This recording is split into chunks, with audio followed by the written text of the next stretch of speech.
Mangaluru Bengaluru highway ಇದು toll, ಎಂಟ್ಕನಹಳ್ಳಿ toll, Kunigal toll ಅಂತಾರೆ.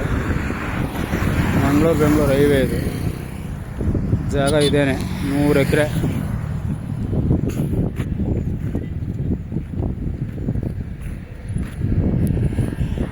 ಇಲ್ಲಿ ಮನೆಗಳು ಕಾಣಿಸ್ತಾವಲ್ಲ, ಅಲ್ಲೂ ಒಂದು ತಾರ್ ರೋಡ್ ಐತೆ. ಆ ಕಡೆ ಆ ತಾರ್ ರೋಡ್ಗೂ ಐತೆ, ಈ ಕಡೆ ಈ ಹೈವೇಗೂ ಐತೆ ಜಾಗ. ಟೋಟಲ್ 100 ಎಕರೆ ಬೌಂಡ್ರಿ.